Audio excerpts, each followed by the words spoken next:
श्री दत्त प्रबोध अध्याय 10वा. दत्तगुरूंचं नामकरण आणि चंद्राचा जन्म. मागील अध्यायामध्ये आपण दत्त जन्मकथा पाहिली. आता या अध्यायामध्ये आपण दत्त नामकरणाची कथा आणि चंद्राची जन्मकथा पाहणार आहोत. अध्यायाला सुरुवात करूया. ज्याप्रमाणे भास्कराच्या उदयानं काळ्या कुट्ट यामिनीचा नाश होतो, त्याप्रमाणे ही त्रिगुणात्मक मूर्ती प्रगटताच भूतलावरील दुःख शोकांचाही विनाश झाला. आनंद आणि संतोष करते झाले आणि त्यांनी आपल्या स्वतःच्या बाहुबलावर कामक्रोधादी षडरूपी चोरांना हाकलवून लावलं. पाप ताप दैन्यांना हाकलवून दिलं. असा हा पूर्णानंदाचा कंद सिंहाचल पर्वतावर दिसामासानं वाढत होता. रिद्धी सिद्धी आपणहू पाणी भरत होत्या. ऋषिगण येऊन मंत्रपाठ म्हणून जात होते. कामिनी पाळणे गात होत्या. रात्रीला पुन्हा वेदघोष घुमघुमत होता. अशा रीतीनं पाचवीची पूजा पार पडली. 10 दिवस सुवेराचे संपले.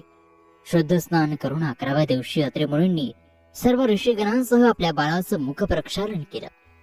त्याला मध चाटवला आणि त्या बालकाच्या दर्शनानं त्यांचं मन आनंदानं भरून गेलं. 12व्या दिवशी 12 बळींची पूजा करून सर्व प्रजेस आमंत्रण देऊन नामकरण सोहळा सुरू झाला. सहस्र ब्राह्मणांची षोडशोपचारे पूजा करून त्यांना गंधाक्षता वाहून आसन देऊन त्यांचा सत्कार केला. त्यांना सुवासिक फुलांच्या माळा अर्पण केल्या. धूपदीप अर्पण केले आणि संकल्प सोडून पंचपक्वानांचं भोजन त्यांना दिलं. तृप्त होईस्तवर ब्रह्मरंद जेवले, संतोष पावले आणि तुबा देत अशीच भरभराट सुख समृद्धी नांदो असा आशीर्वाद देऊन तृप्त झाले.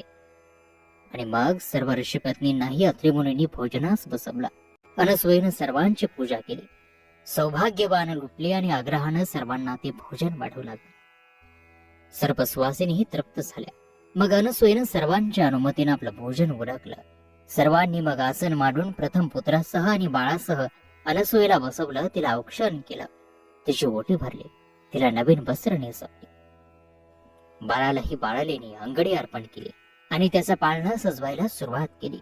विविध प्रकारच्या रंगीत मण्यांनी आणि झिरमिळ्यांनी चमनाळी बनवली.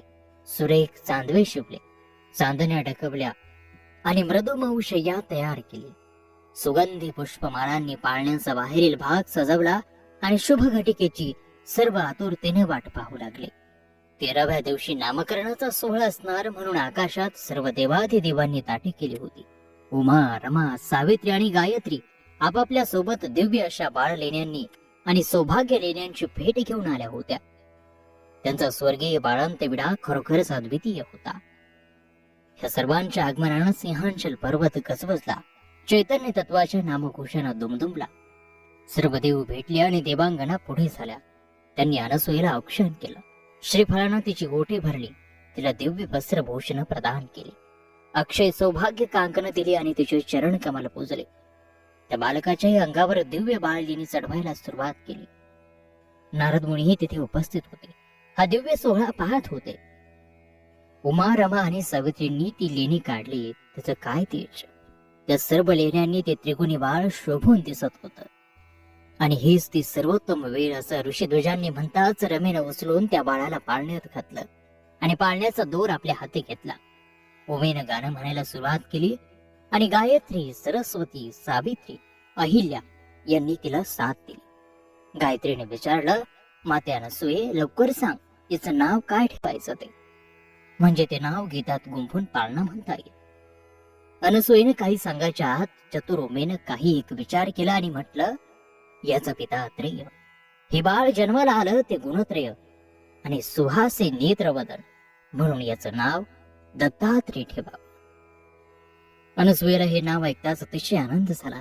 कारण तिच्या मनीचं जे गुज होतं तेच नेमकं ओळखून उमेनं आपल्या ओठी आणलं होतं आणि म्हणून तिनं उमेला धन्यवाद दिले. तिच्या चातुर्याचं कौतुक केलं आणि पाळणा म्हणायचा आग्रह केला. जो जो रे अवधूता अत्रे अनसुया सूता निद्रा करी सखया. हे कर्पूर गौरा दत्तात्रेया, तू सुखेनैव झोप घे, तेवढ्याच साठी मी हे गीत गात आहे.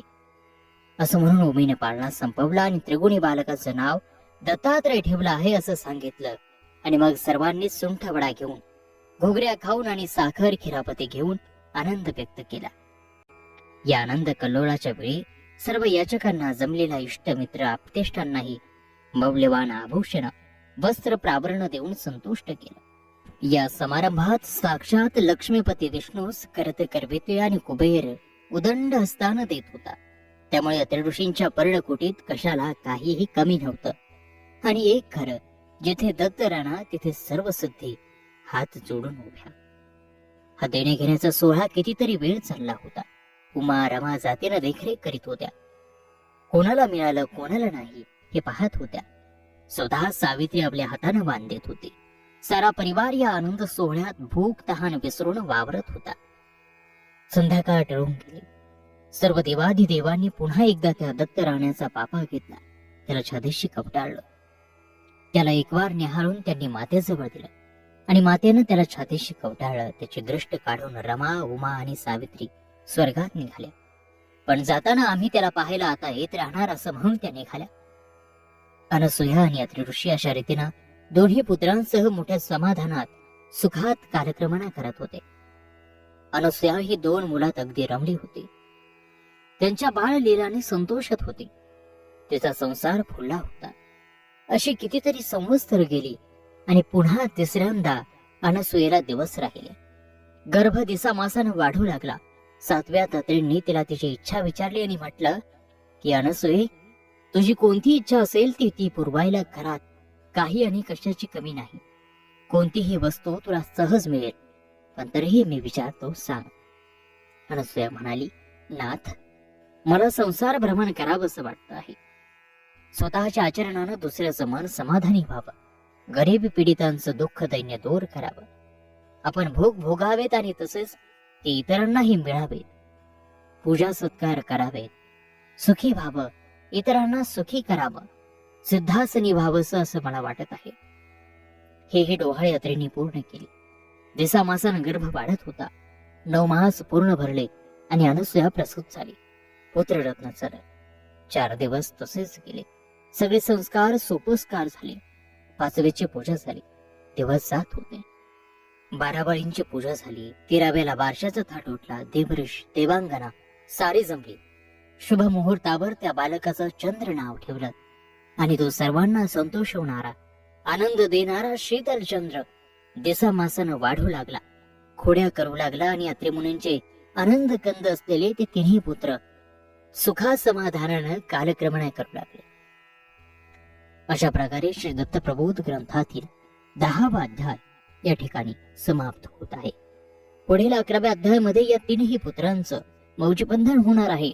तेव्हा ही कथा 11व्या अध्यायात पाहायला विसरू नका.